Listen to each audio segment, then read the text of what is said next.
muranii hegersa lattuu magarsu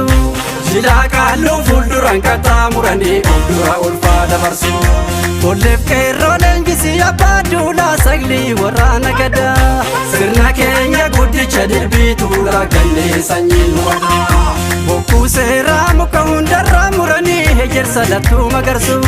jilaa qaalluu fuulduraan qaxaa muranii fuuldura ulfaa dabarsu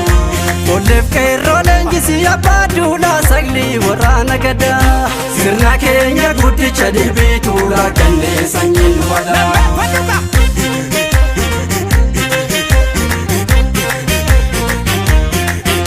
seenaa qoratamee numne kanaaf bontume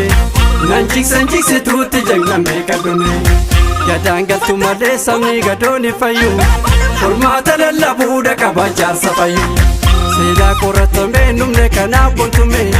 nan jiksituutti janglamee qabdume gadaan galtu malee sabni gadooni fayyu furmaata lallabuudha qaba jaarsa fayyu weerarraan camnaan caba lafee lafa damnaan namni waliin oode akka sabaatitti nagaa deege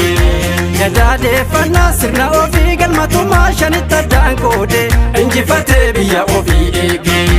ulfinaaf ulfaa oromtichaa kan dabtaraan gadi qabaa baate falfala ishee nuti falaan cabsine qabsoo keenya galmi tokkichaa nu oromoodha sirna keenya bullaa oromiyaa irratti gadaa labsine seenaa dur oromoon biyyattiin baraaree haaromsinu malee sabni nagaa daaree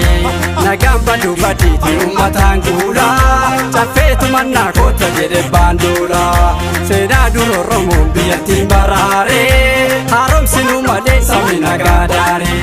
nagaan baduu badiiti ummataan kuulaa caffeedhatti dachaa na jedhe baanduulaa gadaa labsinaa koota jedhe baanduulaa